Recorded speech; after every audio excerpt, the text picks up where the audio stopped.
In the harsh Texas territory of 1881, debts weren't just numbers on paper.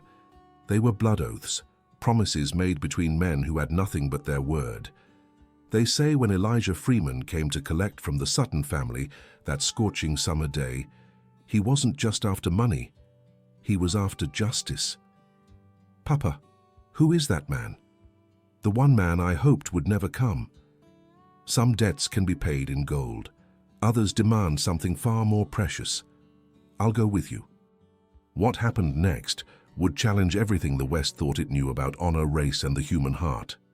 Welcome to the Black Rancher, where we uncover the forgotten stories of black heroes who shaped the American frontier against impossible odds.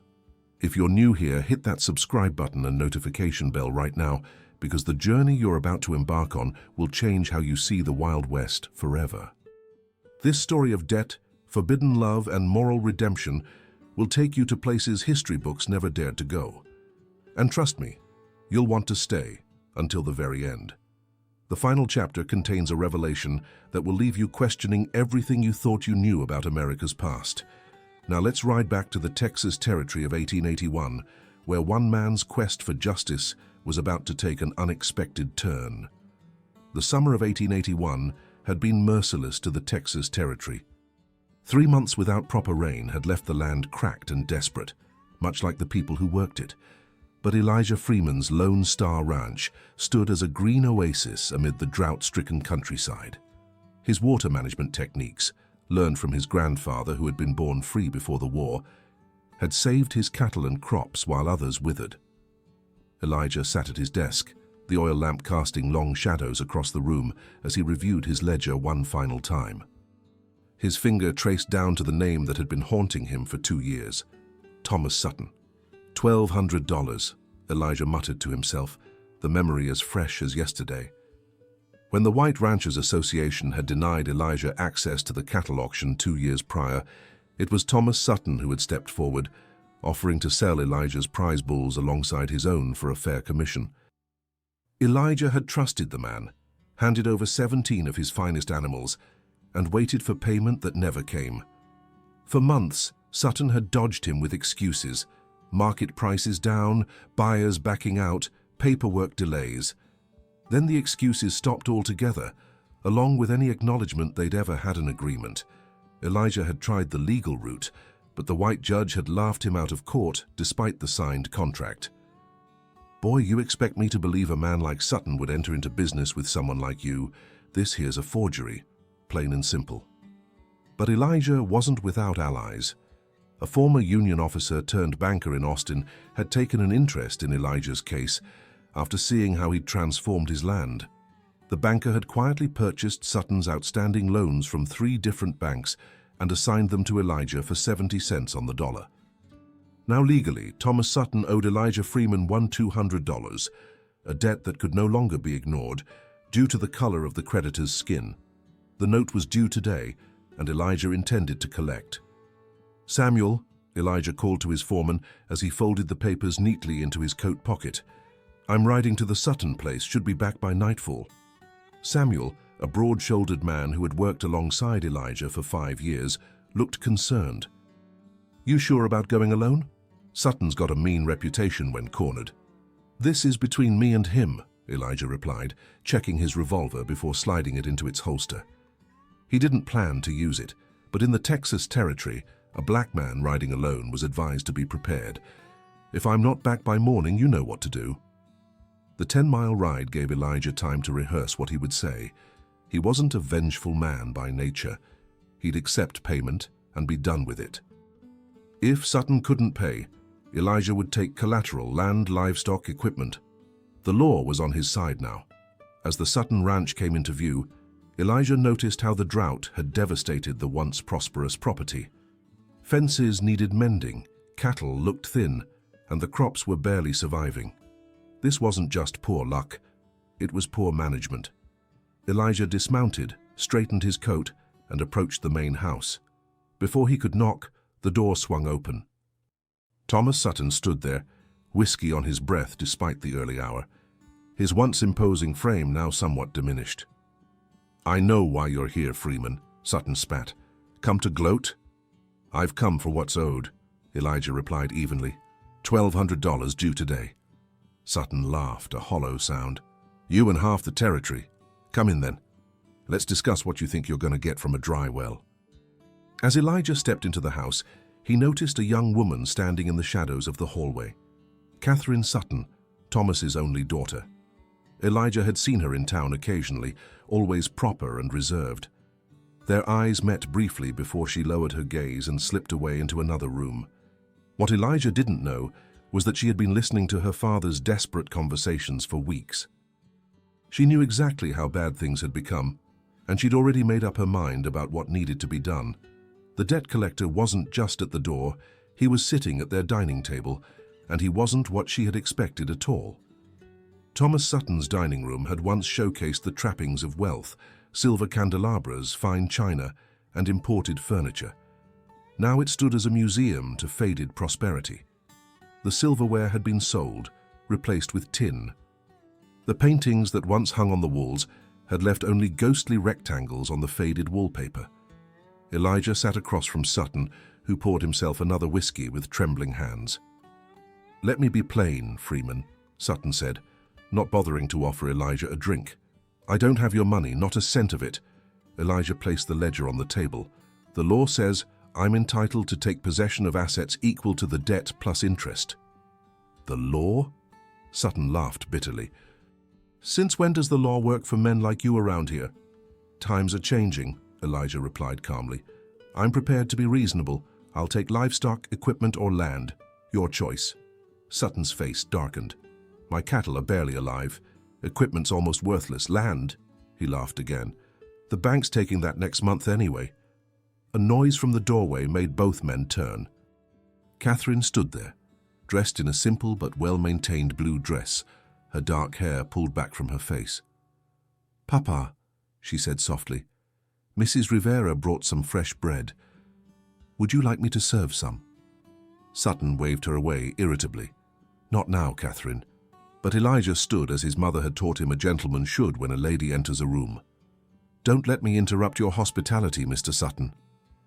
Something in Elijah's politeness seemed to infuriate Sutton even more. "Oh, you want hospitality? Fine, Catherine, bring the bread. And tell Mr. Freeman here what else we have to offer. Tell him about our prize breeding horses that died last month, or maybe he'd prefer the south pasture that's turned to dust. Go on, girl." Catherine remained composed, though her cheeks flushed slightly at her father's outburst. "I'll bring the bread," she said simply, and disappeared back toward the kitchen. When she returned, she carried not just bread but a pot of coffee and 3 cups. She served both men before taking a seat at the table, an action that clearly surprised her father. "This isn't your concern, Catherine," Sutton growled. "It's our home, Papa. That makes it my concern." She turned to Elijah. "Mr. Freeman, is there no arrangement that can be made? A payment plan, perhaps?" Elijah studied her for a moment. She wasn't pleading or flirting as some might in her position. Her question was practical, businesslike. "I've offered such arrangements twice over the past year," Elijah explained. "Your father declined to respond." "I see." Catherine's expression remained neutral, but her eyes showed disappointment as she glanced at her father. Sutton slammed his glass down. "What I should have done was run you off my property the first time you came sniffing around with your bulls. Never should have agreed to help you in the first place." "Yet you took my livestock and sold them," Elijah replied, his calm exterior belying the anger he felt rising. 17 prize bulls that would have fetched more than $2,000. You kept every penny. "Prove it," Sutton challenged, though the slur in his words undercut his bravado. Catherine looked between the two men, comprehension dawning on her face. "You stole from him, Papa. This isn't just about a loan." "Stay out of this," Sutton roared. "Answer her," Elijah said quietly, but with unmistakable authority. The room fell silent. Outside, the wind picked up, whistling through the poorly sealed windows.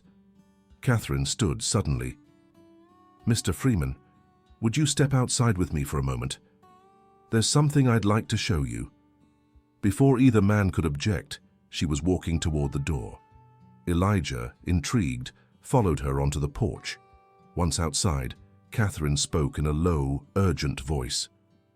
My father is a proud man, Mr. Freeman. Too proud to admit he's ruined us completely, but I keep the real books. She pulled a small leather-bound notebook from her pocket and opened it. Everything's gone or mortgaged, everything except one thing. And what's that, Miss Sutton? Catherine looked him directly in the eyes. 300 acres on the north side of your property. It has a natural spring that never runs dry, even in this drought. It's in my name, a gift from my late mother. It's worth far more than what my father owes you. Elijah's expression showed surprise. Why would you offer that? Because it's the right thing to do, she replied simply. But I have a condition. Elijah raised an eyebrow. Which is? Catherine took a deep breath. Take me with you, not like that, she added quickly, seeing his expression. I need employment. I'm educated. I can keep books, manage correspondence. I've effectively run this ranch for 2 years while my father... She didn't finish the sentence. You're asking me to hire you? Elijah clarified. I'm asking you to give me a chance to work for my keep somewhere other than here. The land will settle the debt. My employment is a separate arrangement. Elijah was silent for a long moment. Your father would never agree. Catherine's expression hardened slightly. The land is legally mine to dispose of as I see fit, and I'm 23 years old, Mr. Freeman. I don't need my father's permission to seek employment. Before Elijah could respond, the front door burst open. Thomas Sutton stood there, his face contorted with rage, a shotgun in his hands. Get away from my daughter, Freeman. Papa, put that down. Catherine stepped between her father and Elijah, her voice steady despite the tremor Elijah noticed in her hands. Move aside, girl, Sutton snarled, the shotgun wavering slightly in his grip. I see what's happening here. He thinks he can take everything, my money, my land, and now my daughter. Elijah remained perfectly still, his right hand hovering near his holster but not touching it. Escalating this situation would only end badly for everyone. Mr. Sutton, he said calmly, your daughter has made a business proposition, nothing more. Business? Sutton's laugh was ugly. Do you expect me to believe that? A man like you talking business with my Catherine? A man like me.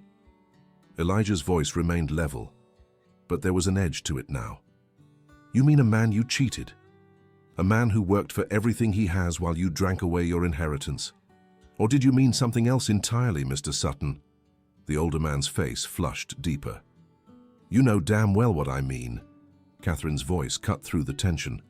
What he means, Mr. Freeman, is that he can't imagine a world where a woman might make her own decisions or where a black man might succeed where he failed. Catherine, Sutton looked genuinely shocked at his daughter's words. It's true, Papa. Mr. Freeman owns the most prosperous ranch in the county, while ours crumbles. He did that despite every obstacle this territory put in his way. Meanwhile, you had every advantage and squandered it all. Sutton's hands began to shake more violently. You ungrateful... I've been grateful enough, Catherine interrupted. Grateful enough to cover for your drinking. Grateful enough to work from dawn until dusk, trying to save what's left of Mother's legacy. Grateful enough to turn away suitor after suitor because you needed me here. She stepped closer to her father, seemingly unafraid of the shotgun still pointed in their general direction. But I won't be grateful enough to go down with this sinking ship, not anymore. A tense silence fell over the porch. In the distance, thunder rumbled, the promise of rain that would likely pass them by as it had so many times that summer. Finally, Sutton lowered the shotgun, his shoulders slumping in defeat. You're just like your mother, stubborn to the bone. He looked up at Elijah, hatred still in his eyes, but the fight gone out of him. Take the North property if that's what she's offering. It's worth more than what I owe, but I don't have the strength to argue anymore. He turned and walked back into the house without another word, leaving the front door open behind him. Catherine released a breath she'd been holding and turned to Elijah. I'll need an hour to gather my things and get the deed from the strongbox. Elijah studied her carefully. Miss Sutton, are you certain about this? There would be talk. A single woman living and working at a black man's ranch. There's already talk, Mr. Freeman. There's always talk in places like this. She straightened her shoulders. I can handle gossip. What I can't handle is watching everything fall apart while doing nothing. Elijah nodded slowly. 1 hour then. I'll wait with my horse. As Catherine went inside, Elijah walked to his gelding and untied it from the hitching post. He led the animal to the shade of a large oak tree and settled in to wait, his mind racing with the unexpected turn of events. Taking the north property would more than settle the debt. It was prime land with reliable water, something beyond price in these parts, especially now. But hiring Catherine Sutton, that was complicated in ways that had nothing to do with ledgers and everything to do with the unwritten rules of the Texas territory. From where he stood, Elijah could see movement through the windows of the house, Catherine efficiently packing a trunk. Thomas Sutton slumped in a chair, a bottle now beside him. 2 lives at a crossroads, one choosing a new path forward, the other surrendering to inevitability. 50 minutes later, Catherine emerged with a small trunk and a satchel. Behind her came the ranch hand, Martinez, carrying a larger trunk.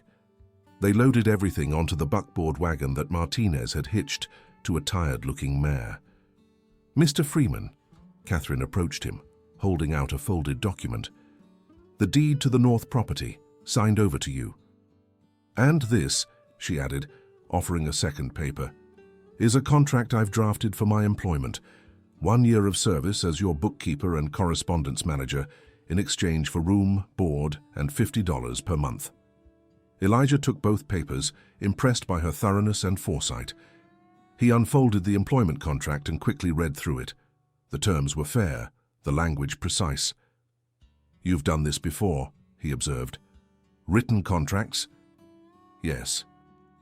I handled all of my father's business correspondence until recently." A faint smile touched her lips, though none quite like this one.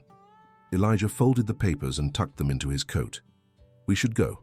It's a long ride back, and those clouds suggest we might finally see some rain." As Catherine climbed onto the wagon seat, Martinez approached Elijah. "Senor Freeman," the ranch hand said quietly, "Miss Catherine is a good woman. Her father—" He shook his head. "Not so good anymore." "You take care of her, yes?" "She'll be treated with respect," Elijah assured him. "You have my word." Martinez nodded and stepped back. "Vaya con Dios." As they prepared to leave, Thomas Sutton appeared in the doorway one last time. His face was a mask of conflicting emotions: anger, shame, loss. "Catherine," he called, his voice hoarse, "don't do this." Catherine's hands tightened on the reins, but her voice remained steady. "It's already done, Papa. The debt is paid." "Not just the debt," Sutton replied. "You're throwing your life away, your reputation, everything." "No, Papa. I'm saving what I can from the wreckage." She paused, then added more gently, "There's still a place for you to visit when you're sober." Sutton's face hardened. "The day I set foot on that man's property is the day they can put me in the ground." "Then that's your choice." Catherine straightened her back and looked ahead. "Goodbye, Papa." As the wagon pulled away, followed by Elijah on horseback, the first heavy drops of rain began to fall. By the time they reached the edge of what was now Elijah's northern property, it was pouring, the kind of drenching downpour that comes too hard and fast to do much good for parched land. Catherine's face was wet, but whether from rain or tears, Elijah couldn't tell. And he knew better than to ask. "You're watching The Black Rancher, where history's forgotten heroes finally get their due." If you're captivated by Catherine and Elijah's story so far, make sure you've hit that subscribe button and notification bell. In the next chapters, you'll discover how these two outsiders navigate a world determined to keep them in their place, and the unexpected forces that will test their arrangement in ways neither could have predicted. Stay with us. The most powerful moments are yet to come. The rain had stopped by the time they arrived at Elijah's ranch, leaving behind a fresh, clean scent that temporarily masked the underlying drought. The main house stood on a gentle rise overlooking rolling pastures, a 2-story structure built of local limestone and timber, modest by some standards, but imposing compared to neighboring ranches. As they approached, Catherine couldn't help noticing the stark difference between this property and her father's. Here the fences stood straight and strong. The cattle, visible even in the fading light, looked healthy, Everything spoke of careful management and hard work. Elijah led the way to the house, where a tall, silver-haired black woman waited on the porch. "Mrs. Ida," Elijah called out, "we have a guest who will be staying with us." Ida Freeman, Elijah's aunt and housekeeper since his parents' passing 5 years earlier, regarded Catherine with undisguised curiosity. "Miss Catherine Sutton," Elijah introduced her. "She'll be working as our new bookkeeper and correspondence manager." If Ida was surprised by this announcement, she hid it well. "Miss Sutton," she acknowledged with a slight nod. "The blue room upstairs is prepared. Supper will be ready shortly." As Catherine followed Ida inside, carrying her satchel while 2 ranch hands brought in her trunks, she felt a strange mixture of relief and apprehension. She had escaped the slow collapse of her father's ranch, but what exactly had she escaped into? The interior of the house surprised her. Catherine had expected something functional and plain, but the rooms were well appointed with quality furniture, polished wood floors partially covered by colorful rugs, and walls adorned with landscapes and family portraits. "This is lovely," she remarked, as Ida showed her to a comfortable bedroom decorated in shades of blue and cream. "My nephew believes in living well, not ostentatiously," Ida replied, her tone warming slightly. "He built most of the furniture himself." Catherine ran her hand over the smooth surface of a walnut dresser. "He's talented. He's many things people around here don't expect him to be," Ida said pointedly. After a pause, she added, "Supper is at 7. The washroom is at the end of the hall. I've left fresh towels." Left alone, Catherine sat on the edge of the bed, finally allowing herself to feel the full weight of the day's events. She had left behind everything familiar, severed ties with her father, and placed herself in a position that would scandalize the entire territory, all for the chance at a fresh start. "No regrets," she whispered to herself, a mantra her mother had taught her long ago. Forward, not back. Downstairs, Elijah sat at his desk, reviewing the deed Catherine had given him. The property was indeed valuable, far more than the $200 Sutton had owed him. With its natural spring, it could transform his ranch's operations, allowing him to expand his herd significantly. Ida entered the study without knocking, as was her privilege as the woman who had helped raise him. "You want to tell me what you're really doing, bringing Thomas Sutton's daughter here?" she asked without preamble. Elijah looked up at his aunt. She offered a fair settlement for her father's debt. "And she needed employment," Ida crossed her arms. "And the fact that she's a beautiful white woman had nothing to do with your decision. You know what people will say." "People always talk, Auntie. They talked when I bought this land. They talked when I outbid the Cattlemen's Association for those Hereford bulls. They'll always talk. This is different, Elijah, and you know it. This isn't just business. This is the kind of thing that gets black men killed in these parts." Elijah sighed and leaned back in his chair. "What would you have me do? Send her back to a father who's drinking himself to death? To a ranch that's falling apart around her? She's educated, capable, and offered fair terms."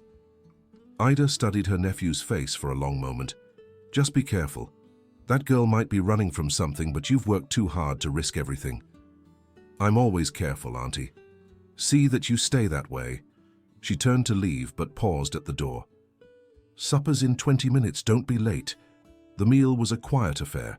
Catherine, Elijah, and Ida were joined by Samuel, the foreman, creating a small but diverse gathering around the large oak dining table. The conversation remained strictly business, Samuel updating Elijah on the day's work, Ida mentioning supplies needed from town, Elijah explaining to Catherine that she would have an office adjacent to his own. After supper, Elijah invited Catherine to see the office where she would be working. It was a smaller room connected to his study, with its own window overlooking the western pastures. A solid desk, bookshelf, and filing cabinet had already been arranged. "It's not much," Elijah said, "but we can adapt it to your needs." Catherine walked around the space, already envisioning how she would organize it. "It's perfect. When would you like me to start?" "Tomorrow is Sunday," Elijah replied. "We observe it as a day of rest here, except for essential ranch work. Monday would be soon enough." Catherine nodded. "Monday, then. I'll use tomorrow to settle in and review any materials you can provide about the ranch operations." As they stood in the quiet office, the reality of their unusual arrangement seemed to settle between them. They were from different worlds, bound now by a business agreement that defied the social order of the Texas territory. "Miss Sutton," Elijah began carefully, "I want to be clear about something. Your position here is professional. Your accommodations are separate and private. My aunt lives in this house. My reputation as a businessman means everything to me, as I imagine your personal reputation matters to you." "You're concerned about impropriety," Catherine stated directly. "I'm concerned about your safety and well-being, as well as the continued operation of this ranch," Elijah corrected. "The arrangement we've made would be unusual enough between any employer and employee, given who we both are." He left the implication hanging. Catherine met his gaze steadily. "Mr. Freeman, I understand the realities of our situation perfectly well. I didn't make this decision lightly. I've spent my entire life navigating the expectations and limitations others place on me as a woman. Adding one more complication doesn't particularly trouble me." Elijah couldn't help but admire her directness. "Then we understand each other." "Perfectly," she extended her hand formally, "to a productive professional relationship." Elijah hesitated only briefly before shaking her hand. "Indeed." As Catherine retired to her room that night, she stood at the window looking out over the ranch that was now her home and workplace. In the distance, she could see Elijah walking the property with a lantern, making one final check before turning in. She hadn't told him everything. Not about her father's gambling debts to dangerous men, not about the unwanted advances from the banker who held their mortgage, not about her own failed attempt to secure a teaching position in Austin, rejected because she was overqualified and likely to marry soon anyway. No, Elijah Freeman didn't need to know all that. What mattered was that she had found a way forward, a chance to use her skills and rebuild some semblance of independence. The fact that it came through working for a black rancher would scandalize the territory, but Catherine had stopped caring about such things when she realized how hollow her father's world truly was. As the lamp in Elijah's hand disappeared into the barn, Catherine turned from the window. "Forward, not back," she whispered again, preparing herself for whatever tomorrow might bring. 3 weeks passed, settling into a rhythm that surprised both Catherine and Elijah with its naturalness.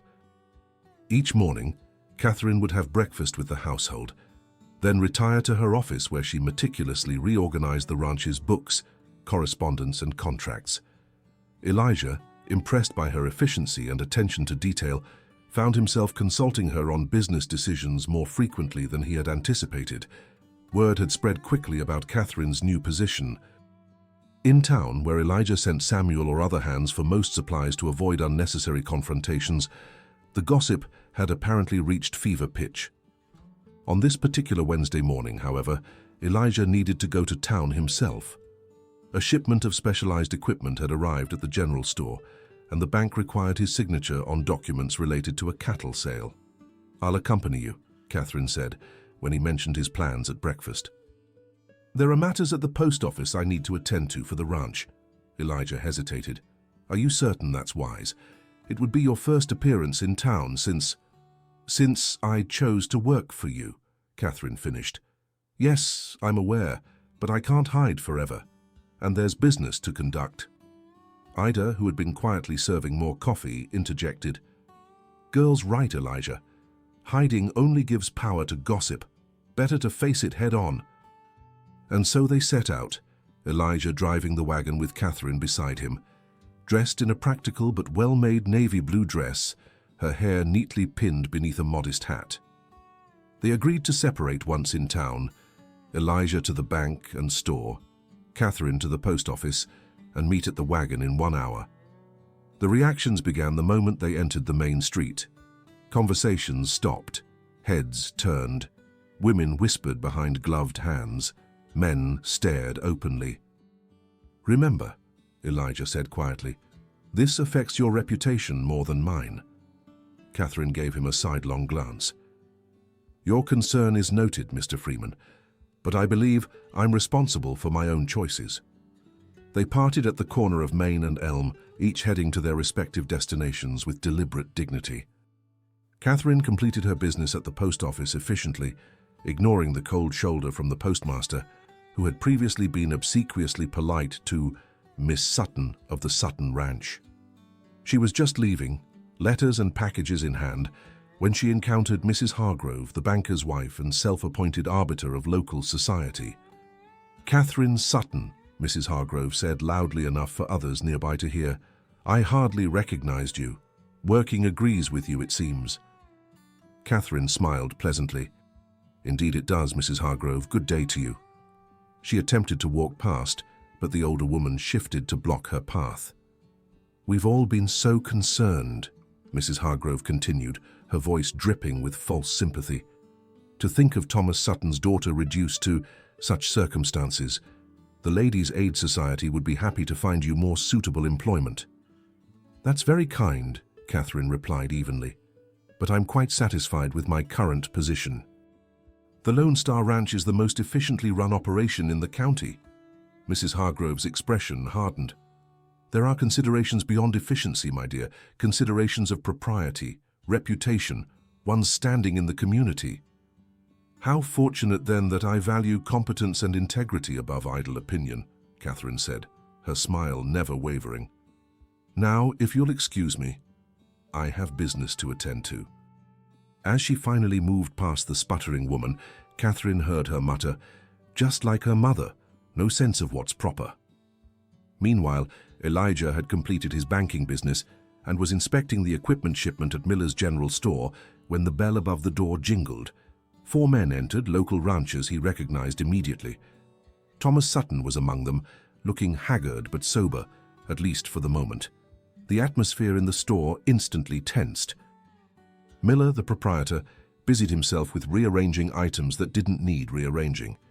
"Freeman," acknowledged Hardin, the largest of the ranchers and head of the local cattlemen's association that had blackballed Elijah years ago. "Heard you've added to your property holdings and your household staff." Elijah continued inspecting the equipment parts. "News travels fast." "It's a small territory," Hardin replied, "especially when a man oversteps his bounds." Now Elijah looked up, his expression neutral but his eyes sharp. "My business dealings are just that, business. The North property was offered as settlement for a legitimate debt, which I accepted." "And the Sutton girl?" Another rancher, Patterson, asked with a sneer. "Was she part of the settlement too?" Thomas Sutton lunged forward suddenly, but Hardin held him back. "You watch your mouth about my daughter," Sutton growled at Patterson before turning his glare to Elijah. "And you? You may have that land legally, but we all know what you're really after." Elijah set down the equipment part carefully. "Miss Sutton is employed as my bookkeeper and correspondence manager. She is treated with the utmost respect in my household and by everyone who works for me." His voice remained calm, but there was steel beneath it. "I suggest you extend her the same courtesy." "Or what?" Patterson challenged. "Or demonstrate that you're less of a gentleman than you claim to be," Elijah replied simply. An uncomfortable silence fell over the store. Miller had disappeared into the back room, apparently wanting no part of whatever might follow. Hardin finally broke the silence. "Your operation's been doing well, Freeman. Nobody denies you know your business. But you're pushing boundaries that don't take kindly to being pushed in these parts." "The boundaries seem to change depending on who's drawing them," Elijah observed. "When I purchased my land, I was told a black man couldn't run a successful ranch in the Texas territory. When I developed a superior breeding program, I was told I couldn't sell at the same auctions as white ranchers. When I found ways around that, my livestock was stolen." He looked directly at Sutton. "Now I'm told who I can and cannot employ. I find these shifting boundaries curious." "It's not about employment," Hardin said. "It's about—" "I know exactly what it's about," Elijah interrupted. "And so does everyone in this room. Now, if you'll excuse me, I've paid for these parts and need to load them." As Elijah moved to gather his purchases, Sutton suddenly spoke up again. "How is she?" The simple question, stripped of hostility, caught everyone by surprise. Elijah paused. "She's well, working hard, reorganizing systems that needed attention." Sutton nodded slowly. "She always was good with the books, better than me, that's for sure." An awkward silence followed until Hardin cleared his throat. Come on, Thomas. Let's get what we came for. As the men moved toward the counter, Elijah finished gathering his purchases and headed for the door. He was almost there when Patterson spoke again. This isn't finished, Freeman. Some things just ain't natural, and folks around here won't stand for it. Elijah turned. Mr. Patterson, in my experience, what's natural is that the hard-working prosper while the lazy complain. What's natural is that competence eventually overcomes prejudice. And what's natural is that a father worries about his daughter, even when he's too proud to visit her. With that, he left the store and loaded his purchases onto the wagon. As he was securing the last item, he spotted Catherine walking briskly toward him, her expression troubled. "We should leave," she said as she reached him. "There's been some unpleasantness. Here as well," Elijah replied, helping her onto the wagon seat. "It seems we've become the most interesting topic in the territory." As they pulled away from the hitching post, Catherine noticed her father and the other ranchers exiting the general store. For a moment, her eyes met her father's across the dusty street. Neither waved nor nodded, but something passed between them, a recognition, perhaps, that neither had expected their paths to diverge so dramatically. The ride back to the ranch began in silence, both processing the encounters in town. Finally, Catherine spoke. "They'll never accept this arrangement, will they?" Elijah glanced at her. "Most won't. Does that trouble you?" "Not for my sake," Catherine replied thoughtfully. "But I worry about the consequences for you and the ranch. I don't want to be the cause of more difficulties." "Miss Sutton," Elijah said, using the formal address they maintained in all their interactions. "I've faced difficulties since the day I decided to build something of my own in this territory. Your presence is just the latest excuse for people who were already determined to see me fail." Catherine considered this. "My father, did he speak to you?" "Briefly," Elijah admitted. "He asked about you." "What did you tell him?" "The truth. That you're working hard and doing well." They fell silent again until the ranch came into view. As they approached, Catherine suddenly said, "I received a letter today from the Palmer Academy in Austin." Elijah raised an eyebrow. "Oh?" "They've offered me a teaching position for the fall term, literature and mathematics." She handed him the letter. "Apparently their previous refusal has been reconsidered." Elijah scanned the letter, noting the surprisingly generous salary offered. "This is an excellent opportunity." "Yes," Catherine agreed, "though the timing is curious, coming just as news of my current employment has spread." "Very curious indeed," Elijah said dryly, "almost as if someone would prefer to see you teaching in Austin rather than working here." "That had occurred to me." Catherine took the letter back and folded it carefully. "I've decided to decline." Elijah looked at her sharply. "Are you certain? Teaching positions for women are rare, especially with such favorable terms." "I'm certain," Catherine replied firmly. "I signed a one-year contract with you, and I intend to honor it. Besides," she added with a small smile, "I've hardly finished reorganizing your filing system." As they pulled up to the house, Ida was waiting on the porch, clearly relieved to see them return safely.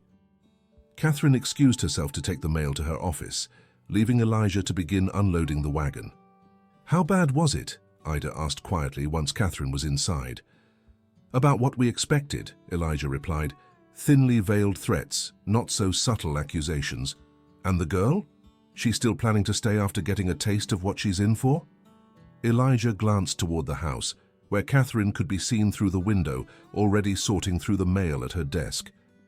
"She just turned down a teaching position in Austin to honor her contract here." He shook his head slightly, a hint of admiration in his expression. "She's more stubborn than I anticipated." Ida chuckled. "Reminds me of someone else I know." She helped him with one of the equipment parts. "You know, when she first arrived, I was sure this arrangement would bring nothing but trouble. Maybe I was wrong." "The trouble is still coming," Elijah said soberly. "Men like Hardin and Patterson won't just let this be." "Then we'll face it when it comes," Ida replied, "just like we've faced everything else." That evening after supper, Elijah found Catherine on the back porch, watching the sunset paint the western sky in shades of orange and gold. He hesitated, conscious of maintaining the professional boundaries they had established. but there were matters that needed discussing. "Miss Sutton," he said, remaining at a respectful distance. "May I join you?" Catherine nodded, gesturing to the other rocking chair. "Of course." For a few minutes they sat in companionable silence, watching the colors deepen and fade across the horizon. Finally, Elijah spoke. "I've been thinking about your decision to decline the teaching position. Have you reconsidered and wish to release me from my contract?" Catherine asked directly. "No," Elijah replied, "but I want to be certain you understand what continuing here might mean. Today was just the beginning.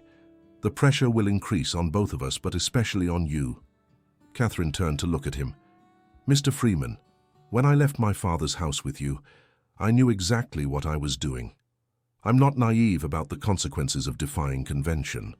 "Even so," Elijah persisted, "there's a difference between anticipating difficulties and experiencing them firsthand." "True," Catherine acknowledged. "But there's also a difference between running from difficulties and facing them." She paused, choosing her next words carefully. "I've spent my life watching my father surrender to his weaknesses one by one. I've decided I'd rather face the consequences of right choices than live with the comfort of wrong ones." Elijah studied her in the fading light, seeing something he hadn't fully appreciated before, not just intelligence and capability, but a core of moral courage that matched his own. "Then we'll face whatever comes together," he said simply. "As colleagues." Catherine smiled. "As colleagues," she agreed, "and perhaps, in time, as friends." As darkness fell fully over the Lone Star Ranch, a lone rider approached the Sutton property several miles away. The rider dismounted, tied his horse to a post, and knocked on the door of the dilapidated main house. Thomas Sutton, bottle in hand, answered the door. "Hardin," he acknowledged blearily. "What brings you here this late?" "We need to talk, Thomas," the rancher said grimly, "about your daughter and Freeman." "Nothing to talk about," Sutton slurred. "She made her choice." "It's not just about choices anymore," Hardin replied. "It's about precedent. If we let this stand, what's next? More of them buying up land, taking over businesses, marrying our women?" Sutton's eyes narrowed. "Catherine isn't marrying anyone. She's just working there." "For now," Hardin said ominously. "But how long before things change? We need to put a stop to this, Thomas, for everyone's sake." Sutton stared at the bottle in his hand for a long moment. Then, surprisingly, he set it down on the table beside the door. "What are you proposing?" he asked, his voice suddenly clearer. "Nothing illegal," Hardin assured him. "Just a message, strong enough that Freeman understands his place, and Catherine understands she needs to come home." Sutton seemed to consider this, conflict evident on his face. Finally, he shook his head. "No," he said firmly. "Whatever you're planning, leave me out of it. And leave my daughter out of it too." "Thomas!" "I said no!" Sutton's voice rose. "I've lost enough already. My wife, my ranch, my self-respect. I won't lose what little honor I have left by hurting my own daughter, or the man who—" He faltered. "The man who what?" Hardin pressed. Sutton straightened his shoulders, looking suddenly more like the proud rancher he had once been. "The man who treated her with more respect than I did. Now get off my property." Hardin's face darkened with anger. "You'll regret this, Thomas." "Probably," Sutton agreed. "I regret a lot of things, but this won't be one of them." As Hardin rode away, Thomas Sutton looked out across his failing ranch toward the north, where the Lone Star property, now including what had been his best land, stretched beneath the rising moon. For the first time in months, he felt a clarity that alcohol had long denied him. Tomorrow, he decided. Tomorrow he would ride north and see his daughter, not to bring her home, not to make amends, simply to tell her what he should have said when she first told him she was leaving. "Your mother would have been proud," he whispered to the night air, "and so am I. You've just experienced come with me." The black rancher came to collect a debt, but took the daughter's hand. Instead, a story of courage, dignity, and defying expectations in the face of prejudice and societal pressure. If this journey through the Texas territory of 1881 moved you, please hit that subscribe button now to join the Black Rancher community. Your support helps us continue bringing these powerful, untold stories of Black excellence on the American frontier to light. Leave a comment below sharing your thoughts on Elijah and Catherine's brave stand against convention and what you think might happen next in their story. Thank you for spending this time with us. Until our trails cross again, remember that true courage isn't about never facing obstacles. It's about facing them with dignity, integrity, and an unwavering belief in what's right.